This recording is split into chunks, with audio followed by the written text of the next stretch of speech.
یہی خیال ان کے فالورز کا بھی تھا کہ ساڈے چیف نو ہاتھ نہیں لا سکے ہو تو چیف کے ہوتے ہوئے ہمیں کون ہاتھ لگائے گا۔ پی ٹی آئی کے اوپر کڑا وقت، پی ٹی آئی کی کشتی میں سے سواروں نے چھلانگیں لگانے کا سلسلہ جو ہے وہ شروع کر دیا ہے۔ ہم دیکھ رہے ہیں کہ عامر محمود قیانی، سنجے گنگوانی جو ہیں وہ دونوں سیاست اور پارٹی دونوں چھوڑنے کا اعلان جو ہے وہ کر چکے ہیں۔ زمان پاک کے باہر جو ہے وہ آپریشن کی تیاریاں مکمل کر لی گئی ہیں، اور خان صاحب کے ٹویٹ نے بھی اس چیز کو جو ہے وہ ثابت کیا ہے یا پھر اس چیز پر مہر لگائی ہے کہ وہاں پر آپریشن کی تیاریاں مکمل ہیں۔ خان صاحب یہ کہتے ہیں جی کہ پولیس گھر کا محاصرہ کر چکی ہے، شاید یہ میری گرفتاری سے قبل آخری ٹویٹ ہو۔ وہ تھا کہ یہ سب لوگ تو گھسیڑے گئے ہمارے اندر، یہ تو سارے دہشت گرد تھے، ان کو استعمال کیا گیا۔ اس کا مطلب یہ ہے کہ پارٹی کے جتنے رہنماؤں کے سٹیٹمنٹ ہم نے دکھائے ان سب کو دہشت گرد قرار دے رہے ہیں جناب عمران خان صاحب بذات خود۔ ایک دوسری، یہ آپ نے بالکل ٹھیک کہا کہ یہ ایویڈنس جو ہے یہ انڈینائبل ہے۔ ان کی ویریفیکیشنوں کے 3-4 ٹیئرز جو ہیں وہ اڈاپٹ کیے گئے ہیں بفور اس کے کہ کسی پر ہاتھ ڈالا جائے۔ سب سے پہلے کہ ویڈیو موجود ہیں، وہ چلا کے جو کچھ انسٹرکشنز دے رہے ہیں وہ ہیں۔ دوسرا ہے کہ ان کی تصویروں کے ساتھ پھر میچ کرایا گیا ہے نادرہ سے، پھر نادرہ سے ان کے ایڈریسز لیے گئے ہیں، پھر ان کے اوپر ہاتھ ڈالا گیا۔ جو لوگ پکڑے گئے ہیں وہ کسی نہ کسی طریقے سے کسی نہ کسی رنگ میں اس پورے جو ڈرامہ تھا، یہ جو پورا ایپیسوڈ تھا جس کے اندر پاکستان کی مسلح افواج کی جو آئیکونک بلڈنگز ہیں ان پر اٹیک کیا گیا، چاہے وہ جی ایچ کیو ہے، چاہے وہ کور کمانڈر ہاؤس ہے، چاہے وہ مونومنٹس تھے یا وہ جو مجسمے تھے ہمارے جو شہید لیڈرز تھے ان کے، اس کی جس طرح سے تضحیق کی گئی اور جس طرح سے تہس نہس انہیں کیا گیا ہے، اس کے اوپر ہمدردی تو میرا نہیں خیال کہ کسی کے دل میں آ سکتی ہے اور نہ ہی آنی چاہیے۔ اگر ہم پاکستانی ہیں تو پھر پاکستان کے ساتھ ہمارے دل دھڑکنے چاہیے، پاکستان کے ساتھ ہی ہمیں ہر لحاظ سے کھڑا ہونا چاہیے۔ اب یہ دیکھیے کہ جس طرح ریزالو ہمیں نظر آ رہا ہے حکومت کا، چاہے وہ ہماری سینٹرل کی حکومت ہے، چاہے وہ پنجاب حکومت ہے، نگران حکومت ہے، چاہے وہ فوج کی قیادت ہے انکلوڈنگ جو آرمی چیف ہیں، ان کی طرف سے یہ سر پر تو کنسنسس ہے کہ these people should not go Scott free. جو بھی اس کے اندر ملوث ہے اسے اپنے منطقی انجام تک پہنچنا پڑے گا۔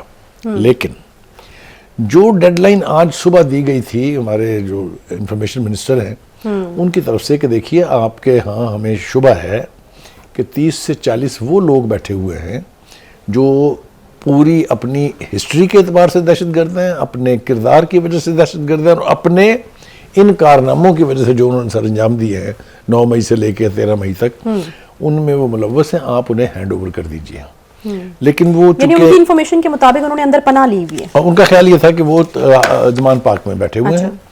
زمان پاک مجھے نہیں معلوم کہ آپ کب گئی تھی لاسٹ، لیکن اگر آپ دیکھیں وہاں جا کے تو آپ کو لگے گا باقاعدہ کہ یہ فورٹیفیکیشن ہوئی ہے یہاں۔ اس کے بارے میں انفارمیشن منسٹر نے یہ کہا کہ کافی عرصے سے یہاں ٹرین کیا جا رہا تھا، اور اگر آپ دیگر لوگوں کے بیانات سنیں تو وہ کہہ رہے ہیں پچھلے 1 سال سے ٹریننگ ہو رہی تھی۔ صحیح، تو وہ میرا خیال ہے فورٹیفیکیشن تو وہاں سے ختم کرنی پڑے گی اب۔ تو بخاری صاحب آج جو ڈالا جا رہا ہے ہاتھ، یہ انہی لوگوں کے اوپر ڈالا جا رہا ہے کیونکہ خان صاحب اپنی گرفتاری کے حوالے سے ایک اشارہ دے گئے ہیں، وہ یہ کہتے ہیں کہ میرے گرفتاری سے قبل شاید یہ میرا آخری ٹویٹ ہو، انہوں نے ٹویٹ کر کے یہ کہا ہے۔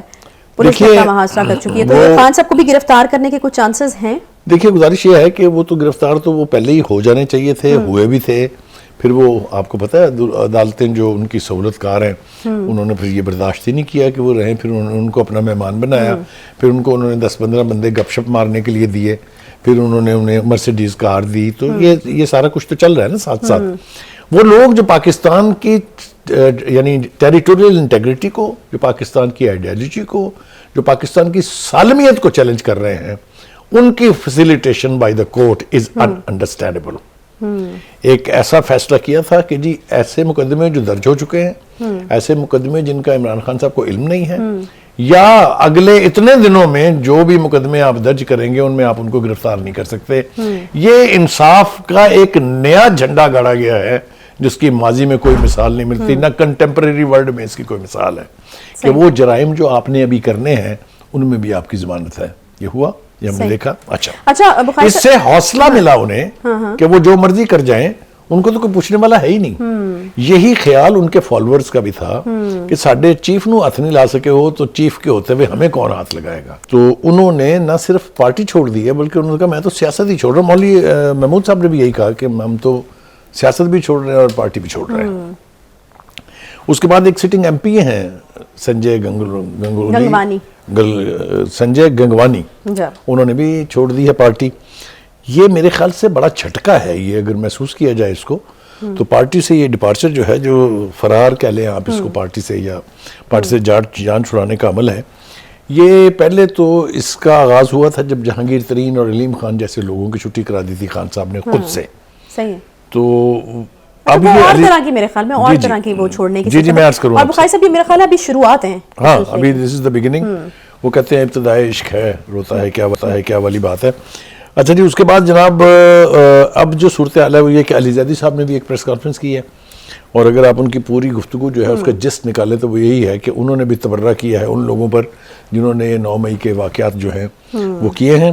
اور اس کے ساتھ بعد فواد چودھری صاحب سرپرائزنگلی، جو سب سے میرے لیے حیران کن بات تھی، انہوں نے بھی یہ کہا ہے کہ جناب یہ جو ہے پارٹی کے لوگ اگر تھے بھی تو ان کو ملٹری کورٹس کے اندر ٹرائی کرنا چاہیے اور اس کے تحت ان کو سزا دینی چاہیے. اسی طریقے سے جو پارٹی کے سابق لیڈر ہیں، ان میں جہانگیر ترین صاحب ہیں اور فیصل باؤڈا، انہوں نے بھی یہ کہا ہے کہ جی ان کے ساتھ رعایت شاید کوئی نہیں برتی جانی چاہیے. وہ ہم اپنے پروڈیوسر سے کہیں گے کہ یہ جو اپنے عمران خان صاحب نے کہا تھا نا جی کہ یہ تو میرا تو کوئی تعلق نہیں ہے ان سے، یہ تو پتہ نہیں کون لوگ تھے، یعنی ایک طرح سے انہوں نے پارٹی کو استعمال بھی کیا پھر ان کو ڈسون بھی کر دیا. لیکن ان لوگوں کی ایسی انڈینائبل ایویڈنس موجود ہے کہ کسی کے بس میں نہیں ہے کہ وہ انکار کر سکے اس سے کہ جی یہ جھوٹ ہے یا یہ ٹیلرڈ ہے یا یہ جی ڈیپ وہ جو فیک ہے وہ تو ہو نہیں سکتا نا بخاری صاحب، کیونکہ ہمارے پاس آڈیو میسیجز موجود ہیں جس طریقے سے وہ کال دیتے ہیں. میں چاہ رہی ہوں کہ پہلے وہ ہم سنوا لیں. اس سے پہلے کہ آپ وہ چلوائیں، میں اس میں مجھے حیران کن بات یہ ہے کہ یہ لوگ جنہوں نے یہ سب باتیں کہی ہوئی ہیں خود بھی ڈینائی کیا کہ جی ہم نے تو یہ نہیں کہی ہیں. تو میرے خیال سے اس لیے بہت زیادہ ضروری ہے جو آپ کہہ رہی ہیں کہ ہم اپنے دیکھ لیں کہ انہوں نے کہا کیا. بھائی صاحب میرے خیال ہے مشکل ہی نہیں ناممکن ہو جائے گا ان چیزوں کو ڈینائی کرنا جو ہم نے ابھی سنی ہیں. اور یقیناً ایک اور آسپیکٹ خطرناک ہے عائشہ، وہ میں میرے خیال سے پوائنٹ آؤٹ کرنا چاہیے اس کو. ان سب لوگوں کے بارے میں خان صاحب نے جو ابتدا میں دکھایا